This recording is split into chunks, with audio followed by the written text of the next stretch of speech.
Shalom semuanya. Yeremia 9 ayat 23 dan 24 berkata, "Beginilah firman Tuhan, janganlah orang bijaksana bermegah atas kebijaksanaannya. Janganlah orang kuat bermegah atas kekuatannya. Janganlah orang kaya bermegah atas kekayaannya. Namun siapa yang mau bermegah, baiklah ia bermegah atas hal ini, bahwa ia memahami dan mengenal aku, bahwa akulah Tuhan yang menunjukkan kasih setia, keadilan, dan kebenaran di bumi. Sungguh, semuanya itu kusukai." Demikianlah firman Tuhan. Ada berapa banyak di antara saudara yang mau menyenangkan hati Tuhan? Mari katakan bersama saya, menyenangkanmu, senangkanmu, hanya itu kerinduanku. Menyenangkanmu, senangkan hatimu, hanya itu kerinduanku. Hanya itu kerinduanku.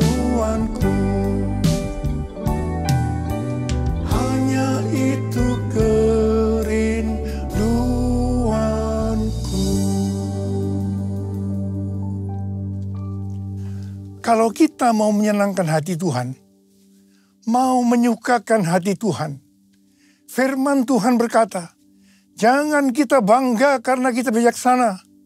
Jangan kita bangga karena kita kuat. Jangan kita bangga karena kita kaya.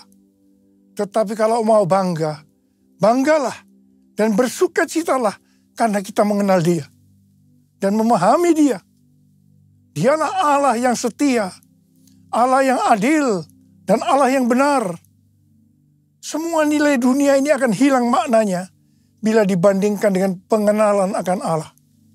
Kita harus terus mengenal Dia lebih dalam lagi. Artinya hubungan kita dengan Tuhan adalah hal yang intim. Ini pesan Tuhan yang kuat dalam menyelesaikan amanat agung tahun 2033. Selain itu, sesuai dengan kesimpulan Kongres Lausanne di Seoul tahun 2024 yang lalu, kita diingatkan, let the church declare and display Christ together. Gereja harus declare dan display Christ bersama-sama. Declare Christ atau mendeklarasikan, memberitakan Tuhan Yesus. Siapa pribadi Yesus Kristus? Kasih-Nya, anugerahnya, dan perbuatan-perbuatannya kepada seluruh umat manusia. Jesus for everyone. Display Christ atau menampilkan Kristus dalam kehidupan kita. Hidup seperti Kristus, mewujudkan sifatnya, karakternya, ajarannya. Kita harus menjadi garam dan terang. Hidup yang berprestasi, hidup yang berbuah, hidup yang menjadi berkat. Dengan cara ini, maka kita akan disebut murid Kristus. Dan mereka yang melihat kita akan memuliakan Bapa di sorga. Roma 14 ayat 17 dan 18 berkata, sebab kerajaan Allah bukanlah soal makanan dan minuman, tetapi soal kebenaran, damai sejahtera, dan sukacita dalam Roh Kudus. Sebab siapa saja yang melayani Kristus dengan cara ini, ia menyenangkan hati Allah dan dihormati oleh manusia. Kita diingatkan, dalam melayani Tuhan harus berfokus kepada kebenaran, damai sejahtera, dan sukacita dalam Roh Kudus. Melayani Tuhan bukan memprioritaskan hal-hal yang duniawi. Kalau kita melakukan ini, maka akan menyenangkan hati Tuhan dan dihormati manusia. Kolose 3 ayat 1 sampai dengan 4 berkata, karena itu, apabila kamu dibangkitkan bersama dengan Kristus, carilah hal-hal yang di atas, di mana Kristus ada, duduk di sebelah kanan Allah. Pikirkanlah hal-hal yang di atas, bukan yang di bumi. Sebab kamu telah mati dan hidupmu tersembunyi bersama dengan Kristus di dalam Allah. Apabila Kristus yang adalah hidup kamu tampak kelak, kamu pun akan tampak bersama dengan Dia dalam kemuliaan. Ayat-ayat ini mengingatkan kepada kita bahwa kalau kita mau ikut dalam pengangkatan, maka syaratnya adalah mencari hal-hal yang di atas. Memikirkan hal-hal yang di atas, bukan yang di bumi.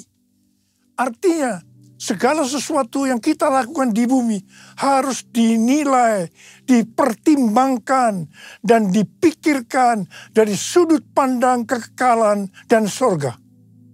1 Petrus 4 ayat 7 berkata, kesudahan segala sesuatu sudah dekat. Karena itu kuasailah dirimu dan waspadalah supaya kamu dapat berdoa.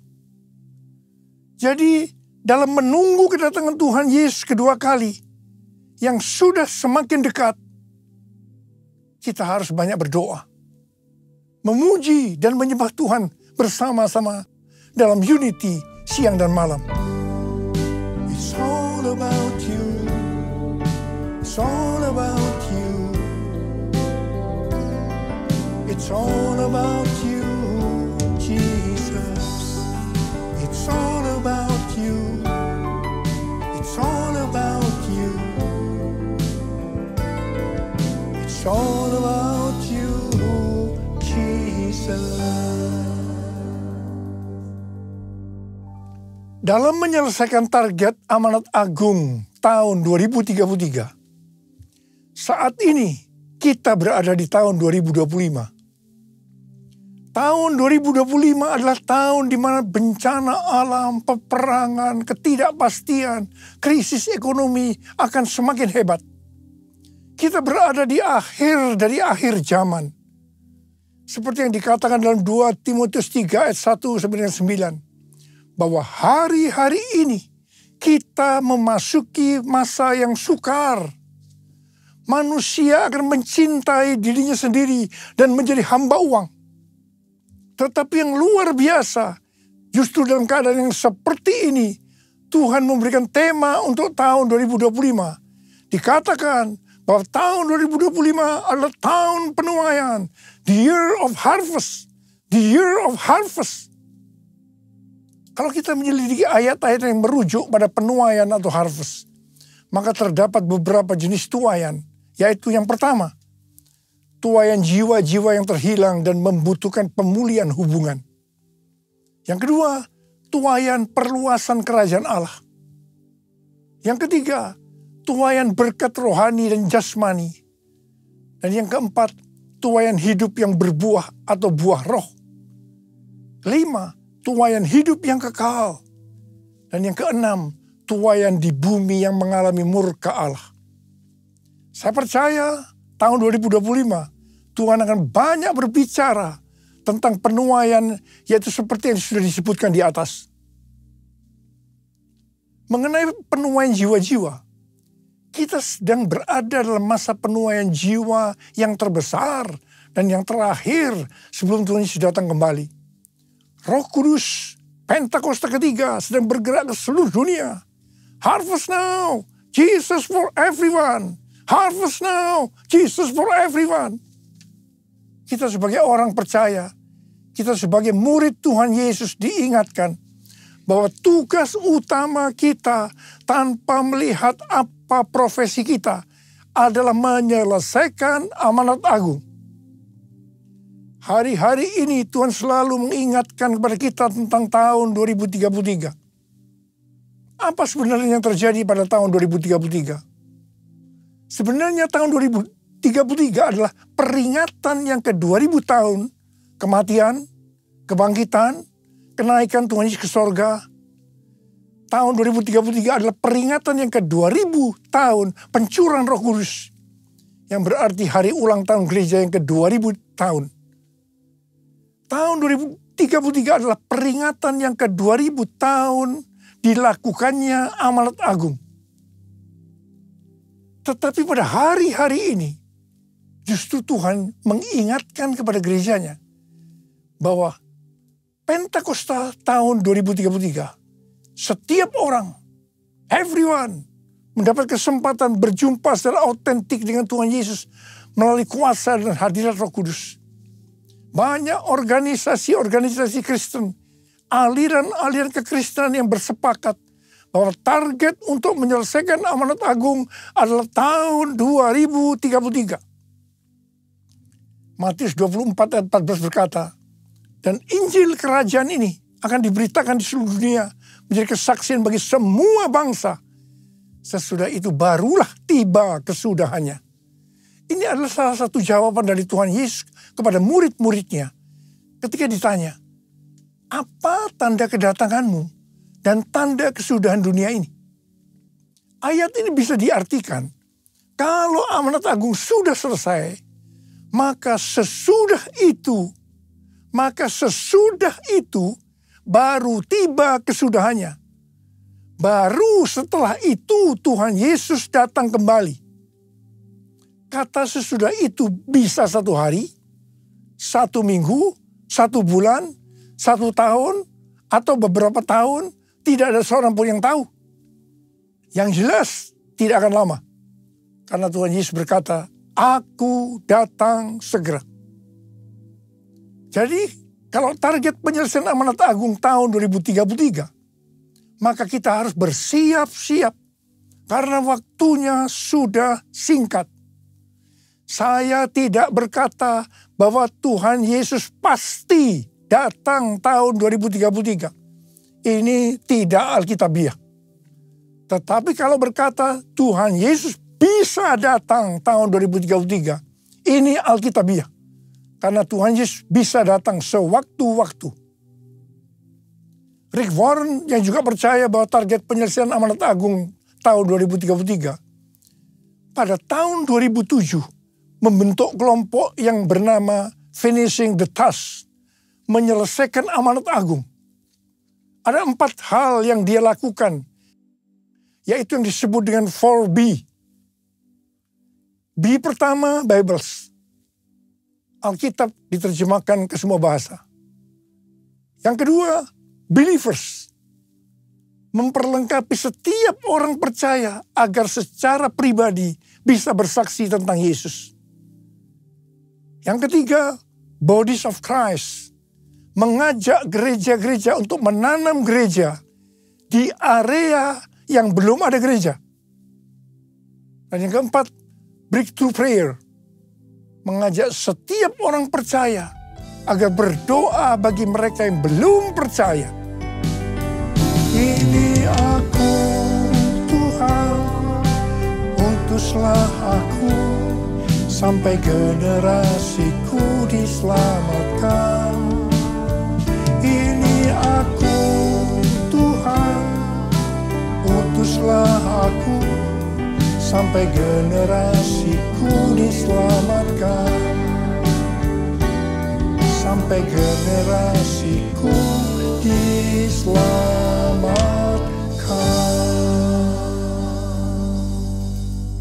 Selain penuaian jiwa-jiwa, maka tahun 2025 adalah tahun penuaian berkat secara materi. Haleluya! Kalau kita melihat kitab Nabi Hagai, maka di sini Tuhan berbicara melalui Nabi Hagai kepada Zerubabel bin Shealtiel, Bupati Yehuda, dan Yosua bin Yosadak, imam besar. Tuhan menegur bangsa Israel, karena selama ini mereka hanya sibuk membangun rumahnya sendiri. Tetapi rumah Tuhan tidak dibangun dan tetap menjadi reruntuhan. Akibatnya, yang pertama, mereka menabur banyak, tetapi membawa pulang hasil sedikit. Mereka makan, tetapi tidak sampai kenyang. Mereka minum, tetapi tidak sampai puas. Mereka mendapat upah, tetapi tidak pernah cukup. Karena seperti ditaruh dalam pundi-pundi yang berlubang. Banyak pengeluaran yang tidak terduga, seperti sakit, dicuri, dirampok, dan lain-lain. memasuki tahun 2025, adakah di antara kita yang keadaannya sama seperti orang Israel pada waktu itu? Kalau kita mau mengalami penuaian berkat secara materi, maka kita harus melakukan seperti teguran Tuhan kepada bangsa Israel waktu itu. Mungkin selama ini kita hanya mementingkan rumah kita saja yang dibangun, sedangkan rumah Tuhan dibiarkan terbengkalai. Selama ini kita tidak membangun rumah Tuhan yang adalah tubuh kita. Yang kita bangun selama ini hanya kedagingan kita saja. Mari kita bertobat. Kita bangun kerohanian kita menjadi seperti gambar Yesus. Menjadi murid Tuhan Yesus. Menjadi pemenang. Saya percaya kita akan menuai berkat secara materi.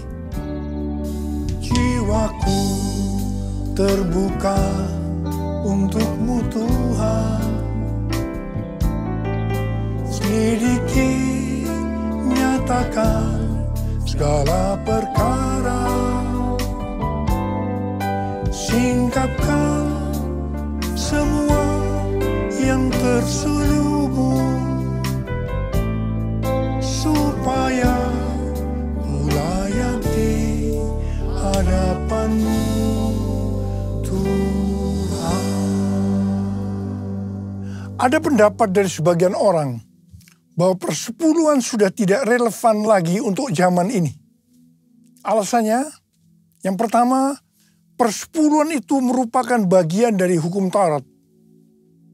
Yang kedua, pada zaman anugerah sekarang ini, memberi untuk Tuhan tidak dibatasi persepuluhan saja.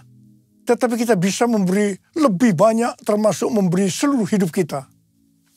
Apakah pernyataan ini benar? Ini jawabannya. Kalau kita melihat dalam Alkitab tentang persepuluhan, maka akan didapatkan hal-hal sebagai berikut. Yang pertama, persepuluhan sudah ada sebelum zaman Taurat. Ini dilakukan oleh Abraham dengan memberi persepuluhan kepada Melkisedek, Raja Salem, sebagai gambaran memberi kepada Tuhan. Yang kedua, persepuluhan dalam hukum Taurat diberikan oleh umat Tuhan dari seluruh hasil benih yang tumbuh di ladang. Yang ketiga, persepuluhan pada masa setelah pembuangan ke Babel. Ketika umat Tuhan tidak setia terhadap perjanjian dengan Allah, maka Allah menegur mereka. Kalau mereka ingin sungguh-sungguh kembali kepadanya, maka mereka harus menunjukkan komitmen, yaitu dengan mempersembahkan persepuluhan dari berkat yang Tuhan berikan kepada mereka. Yang keempat, persepuluhan pada zaman Yesus. Di sini Tuhan Yesus mengkritik persepuluhan orang-orang Farisi. Tuhan Yesus tidak menolak praktik persepuluhannya, tetapi Tuhan Yesus menegur mereka karena mengabaikan keadilan, belas kasihan, dan kesetiaan. Tuhan Yesus berkata, yang satu, yaitu persepuluhan, harus dilakukan. Dan yang lain, keadilan, belas kasihan, kesetiaan, jangan diabaikan. Yang kelima, persepuluhan pada zaman anugerah masa kini. Seperti yang tadi disebutkan, bahwa ada sebagian orang yang menganggap bahwa kita berada dalam zaman anugerah. Sehingga tidak perlu ada aturan-aturan dalam memberi persembahan seperti persepuluhan. Kita bebas memberi, termasuk mempersembahkan seluruh kehidupan ini. Ini sepertinya baik, tapi tidak benar. Persepuluhan adalah jumlah minimal yang Tuhan minta kepada kita untuk dipersembahkan dari berkat yang Tuhan berikan kepada kita. Kalau yang minimal ini saja dipermasalahkan, apalagi yang lebih besar dari itu, termasuk persembahan seluruh kehidupan ini. Persepuluhan kita berikan karena kita mengasihi Tuhan. Persepuluhan dipersembahkan dengan respon atas kesetiaan Tuhan. Allah selalu setia dan tetap setia sampai pada hari ini. Karena itu tidak perlu ragu-ragu untuk memberikan persepuluhan. Persepuluhan masih berlaku sampai hari ini. Apa berkat yang Tuhan sediakan kalau kita memberikan persepuluhan? Kita akan baca di Maleakhi 3 ayat 8 sampai dengan 12. Mari kita baca bersama-sama. Bolehkah manusia menipu Allah? Namun kamu menipu aku. Tetapi kamu berkata, dengan cara bagaimanakah kami menipu engkau? Mengenai persembahan, persepuluhan, dan persembahan khusus. Kamu telah kena kutuk, tetapi kamu masih menipu aku.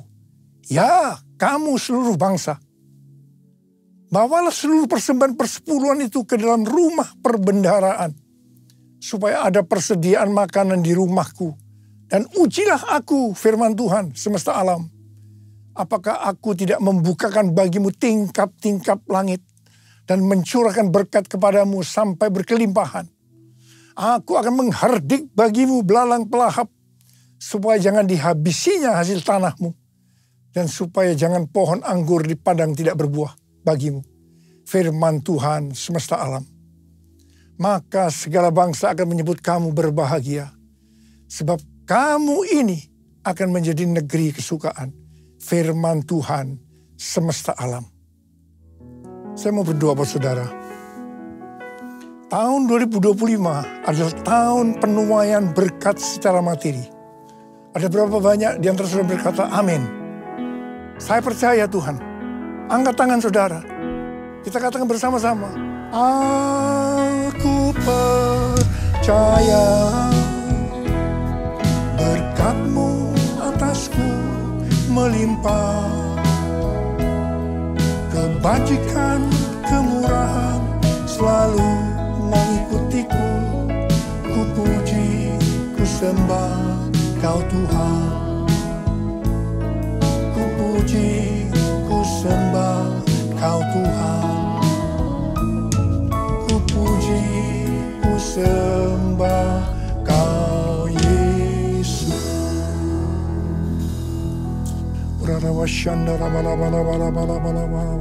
Mari angkat tangan kita. Berbahasa roh, yang sudah berbahasa roh, kita berbahasa roh saat ini.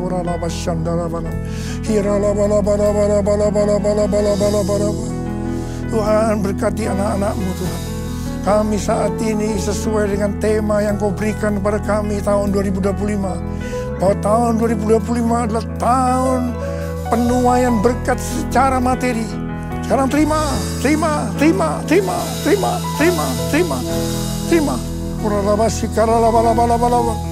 kasih Tuhan. Terima kasih. Berkat-Mu melimpah buat anak-anak-Mu. Berkat-Mu melimpah buat mereka. Terima kasih Tuhan. Dalam nama Yesus. Dalam nama Yesus. Haleluya. Amin.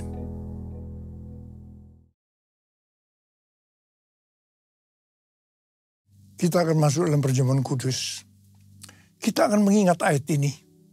Sebab setiap kali kamu makan roti ini dan minum cawan ini, kamu memberitakan kematian Tuhan sampai Ia datang. Perjamuan kudus adalah perjamuan Tuhan Yesus sendiri.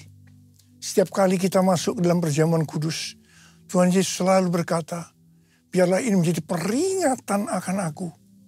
Karena itu mari, arahkan hati kita kepada kebaikan Tuhan.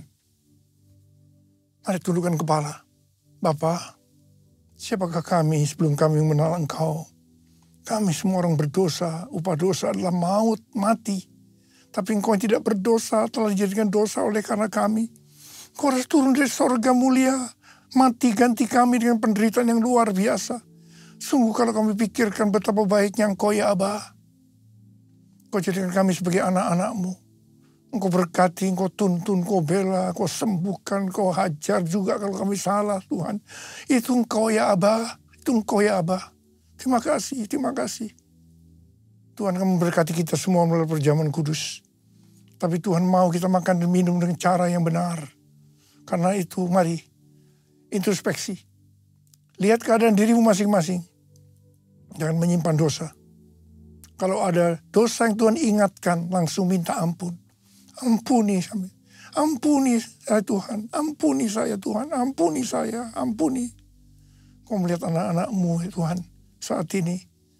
Yang menyelesaikan segala sesuatu dengan Tuhan. Berkati. Layakkan kami untuk masuk dalam perjamuan kudus. Terima kasih. Kami akan masuk dalam perjamuan kudus dengan hati penuh ucapan syukur dalam nama Yesus. Amin. Mari, angkat roti di tangan kanan kita tinggi-tinggi. Sebab apa yang telah kuteruskan kepadamu telah aku terima dari Tuhan. Yaitu bahwa Tuhan Yesus pada malam waktu ia diserahkan mengambil roti. Dan sesudah itu ia mengucap syukur atasnya. Dia memecah-mecahkannya dan berkata, inilah tubuhku yang diserahkan bagi kamu. Perbuatlah ini menjadi peringatan akan aku. Sudah dikasih Tuhan, bukankah roti yang kita pecah-pecahkan ini adalah persekutuan kita dengan tubuh Kristus. Mari kita makan dalam nama Yesus.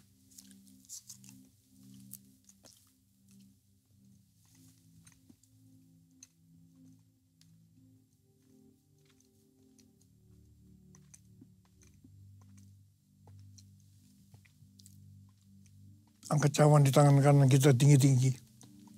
Demikian juga yang mengambil cawan sesudah makan lalu berkata, cawan ini adalah perjanjian baru yang dimeteraikan oleh darahku. Perbuatlah ini setiap kali kamu meminumnya menjadi peringatan akan aku. Sudah dikasih Tuhan, bukankah cawan pengucapan syukur. Yang atasnya kita ucapkan syukur adalah persekutuan kita dengan darah Yesus. Mari kita minum dalam nama Yesus.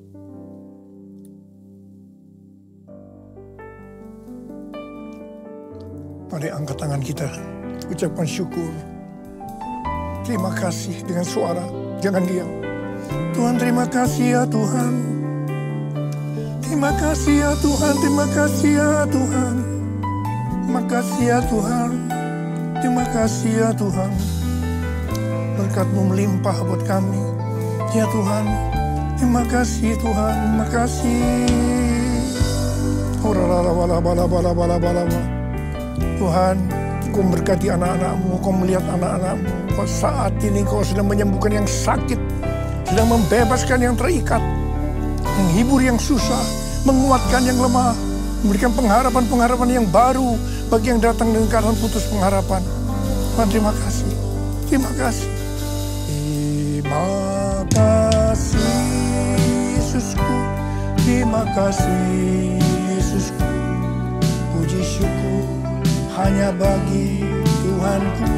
Terima kasih Yesusku.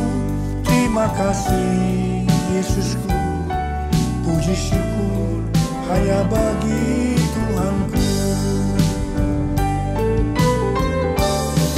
Terima kasih Yesusku. Terima kasih Yesusku. Puji syukur hanya bagi Tuhanku. Terima kasih Yesusku. Terima kasih Yesusku. Puji syukur hanya bagi Tuhanku. Puji syukur hanya bagi Tuhanku. Puji syukur hanya bagi Tuhanku.